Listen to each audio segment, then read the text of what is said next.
Hi, welcome to my video about being a pro se petitioner or application writer or author of a lawsuit.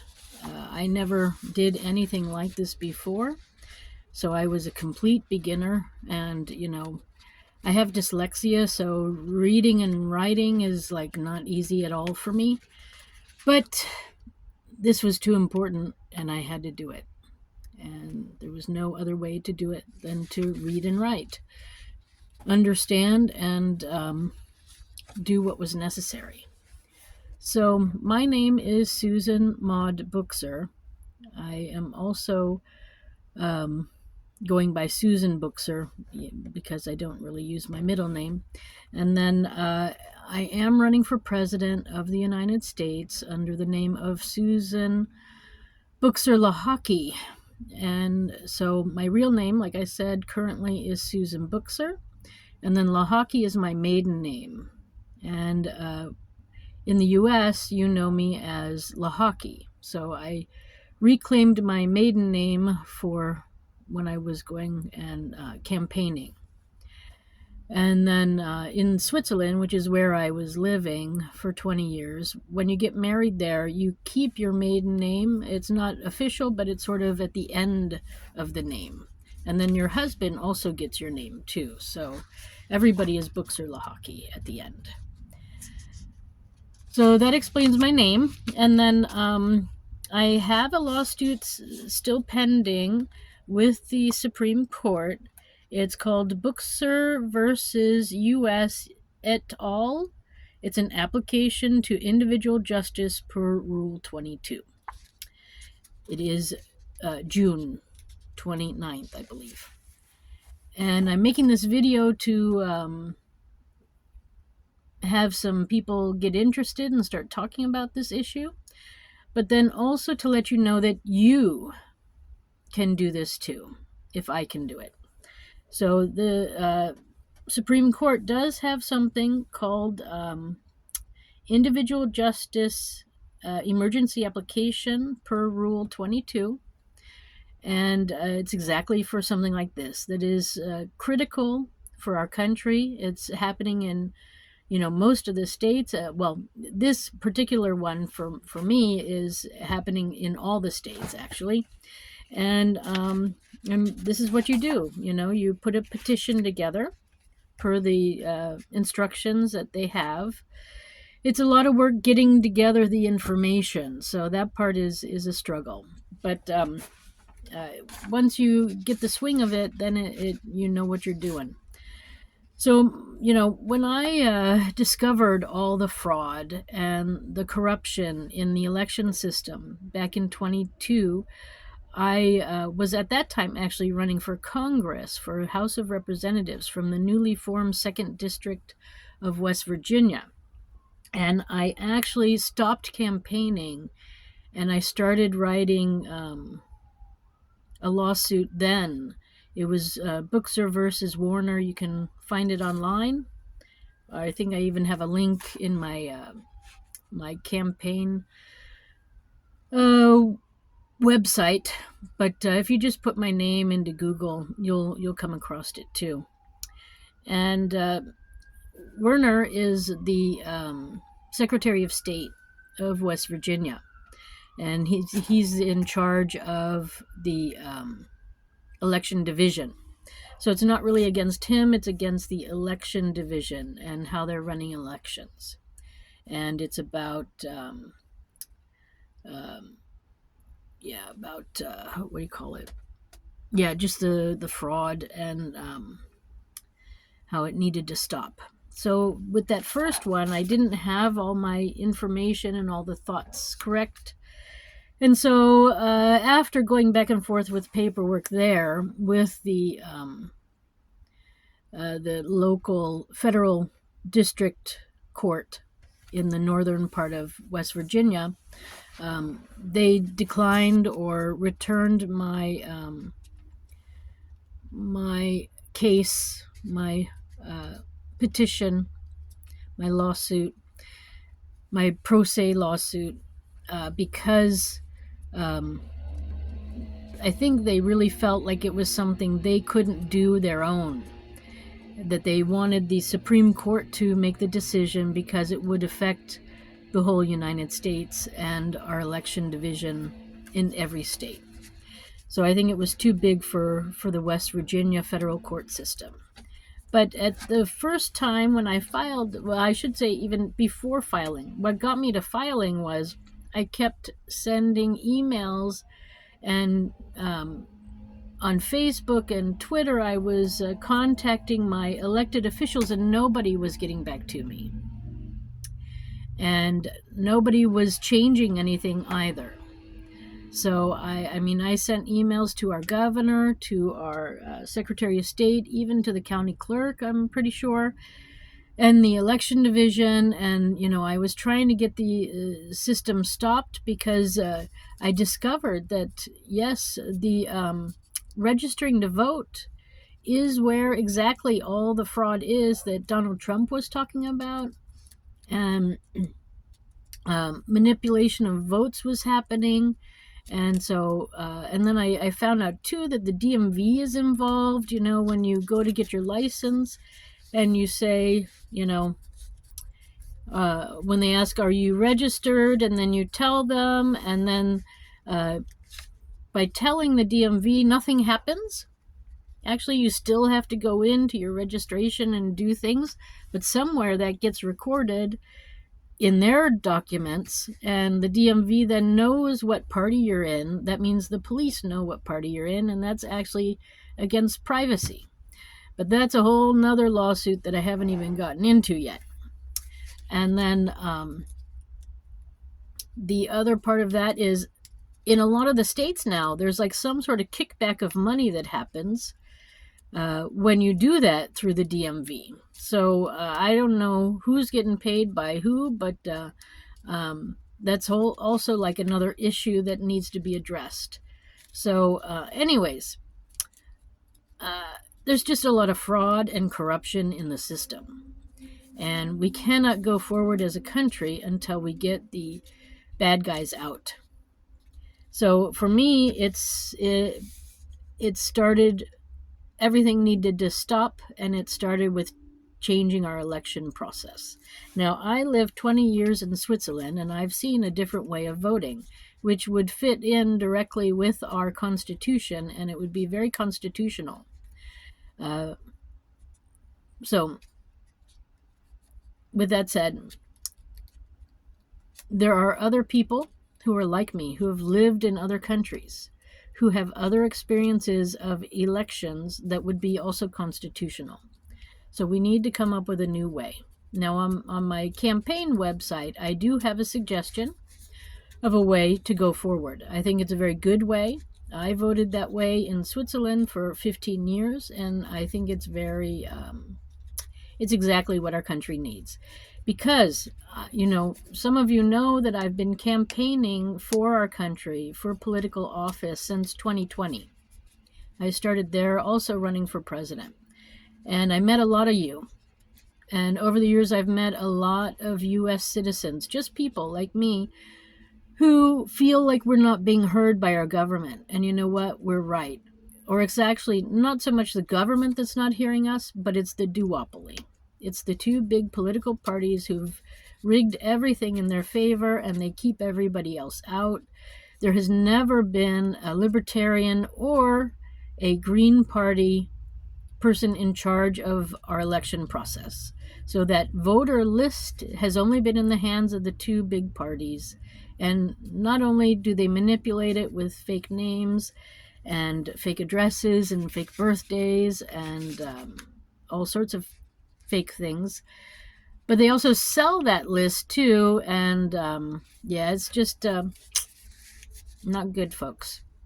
So what I want to say is this is not so much about my lawsuit as it is about doing pro se work, and specifically how you get to one of these applications to an individual justice per Rule 22. It's one of the emergency ones that, is supposed to stop somebody from being killed on if they're going up. It's in, the one that it's in the movies where the people are running to the justice and saying, stop the execution.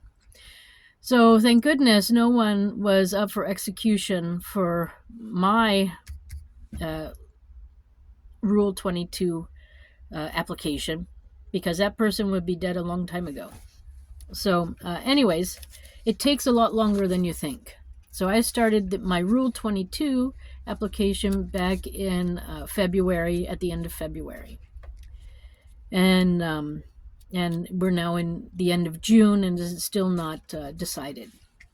So anyway, after, let me get back to my first pro se work, because this is actually meant to encourage you.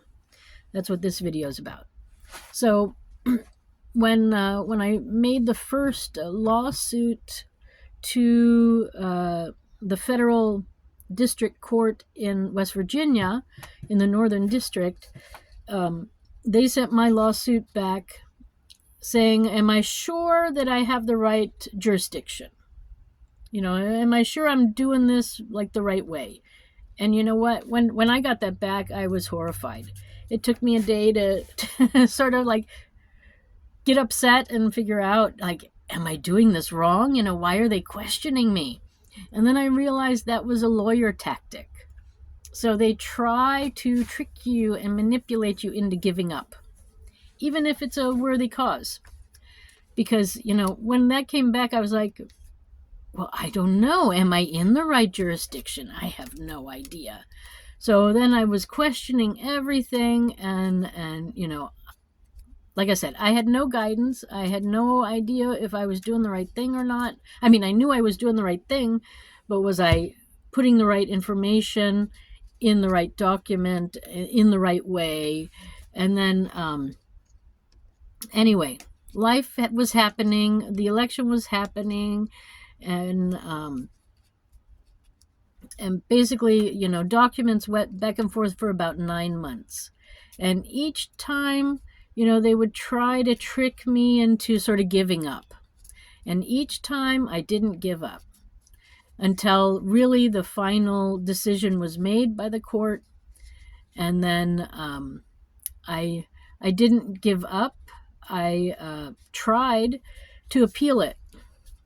And sadly, because I'm new, I misunderstood the instructions, and I thought you give it to the Supreme Court first, and then if they think it's worthy, then it would go to the appeal court or something like that.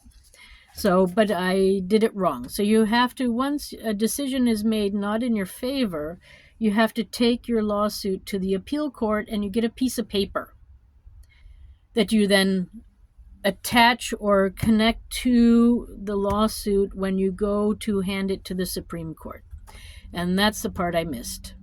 So anyone out there who is trying to do this pro se too, if you get rejected by your court and you want to appeal, you got to go to the appeal court and do the appeal. It's pretty quick to get the letter, I think, and then it should be ready to go to the next court. So don't do what I did, basically.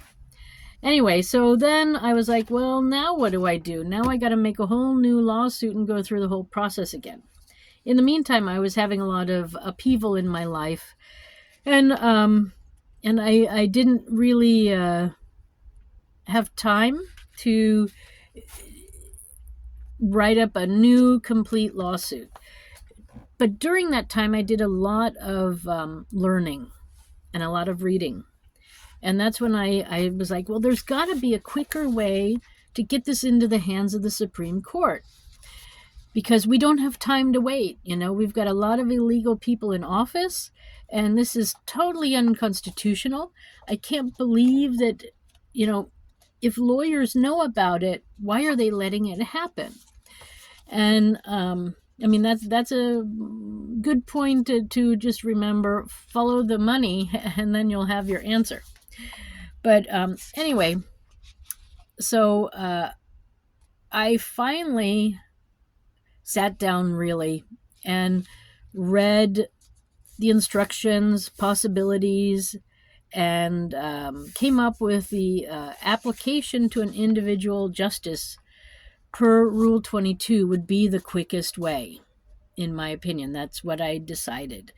And so I started to write up my lawsuit, which I read so the video that I made earlier today, I just released. So you can hear the whole case there if you want. And I show you also what the documents look like so you can really see how to do it. Your federal district court, or a lot of them, have right online information on how pro se people can make lawsuits or applications of Rule 22. So have a look. But anyway, so, I sent it in, and then the first thing I got back from the Supreme Court was from the clerk's office, and it starts at the top regarding Buchser versus the U.S. Et al. So ETAL dot applications to individual justice per Rule 22. And then it's very nicely written by one of the clerks there who's in charge of the emergency cases. And it says your application was received and it is being returned for these reasons. And then it goes on to say that that am I sure that I'm doing it right, and this is not a writ centuria, and that it goes on to quote some of the rules about the writs and appealing things, and they actually gave me then the book of rules for the court, which was very nice, and thank you very much, the Supreme Court clerk office, thank you. And then in the next paragraph it says the rules of this court make no provision for filing of a petition for a writ of centuria addressed to an individual justice. The rules distinguish between applications to individual justice and petitions to the court. The sole mechanism established by the rules by which to seek insurance of writ authorized by 28 USC, and then there's a whole bunch of different numbers they give me to look up about rules. And it says such petitions are ruled by the full court, not an individual justice. So what then there happens is it's clear that this person recognized this as an application. And since there is no application out there to really guideline to look at, I mean, there's a little bit of how to deliver it, but not the details. It was clear for me that first I was thinking, oh no, I did it wrong and everything. But then the next day after rereading it, I realized, no, these are distractions. They're trying to distract me and scare me and push me away for whatever reason. So then I realized, no, it is what it is. It is a pro se per Rule 22 document, and it's an application to a specific justice. So after deciding to continue and see what happens, I sent it back, and this time to Justice Sonia Sotomayor. And I wrote, my name is Susan Maud Buchser, and I am still following the rules for filing an application to an individual justice, Rule 22, and I am renewing my application at this time to Associate Justice Sonia Sotomayor. As per the Supreme Court Rules 22.4, I need to write this letter and accompany it by 10 copies of the original application and proof of service by Rule 29. See the enclosed documents, and thank you for your help with this application. So that was April 11th is when I sent that back, and to a different justice. So the rule with Rule 22 is that if it gets returned, you keep returning it until somebody gives a ruling. But if they really want that all the justices, like he said in his letter, that all the justices look it over, that means that I have to go through all the justices. And that's why it's taking so long. So right now, where we stand is they've got a majority of the justices now know about it. So I suppose they could make a ruling, but it could be that they really want all the justices to see it. So in the interim, they also might be looking to see how this fits in the history of the election process and where we are in our election right now. So there could be many reasons why they're taking their time making a decision. So you have to, when you're doing these lawsuits, you have to keep all of that in mind. You know, why are they taking so long? Why is this happening or that happening? And yeah, so that's sort of what's going on.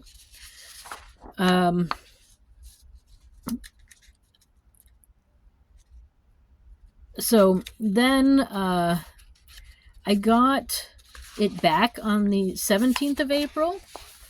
And here they say it is being returned for the same reasons from their original March 20th letter, saying that it's not a writ and it's not this other thing, and that I should just basically, you know, they want me to give up. So I'm not giving up. So then I did send them back and another letter. Wait, which one? Yeah. On May 2nd, I think, let me find it. Okay, yeah. To Associate Justice Clarence Thomas. And again, I just used my letter from before. I was in Switzerland at the time, so I had to print it on Swiss paper, which is a bit different size, so I write a little note to them about the change of size. That didn't seem to stop them. So anyway, so I'm proceeding with the process of getting it to all the different Supreme Court justices. Then I got a letter back again. The papers received by this court on May 24th are returned.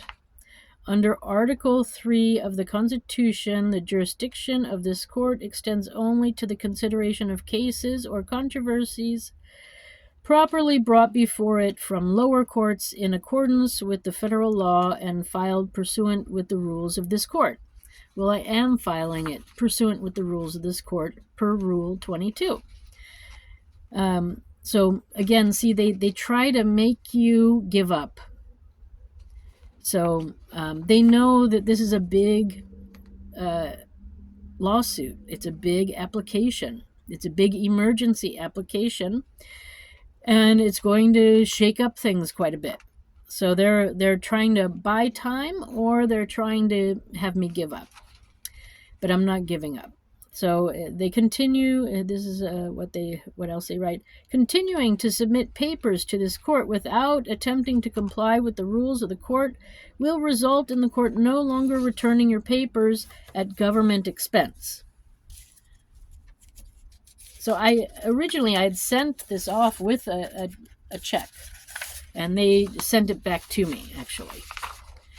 So so now I have it. I have the check back again, but yeah. So I did the usual proof of service, and then a letter stating that I am me and I am renewing still my application per Rule 22 to Justice Samuel A.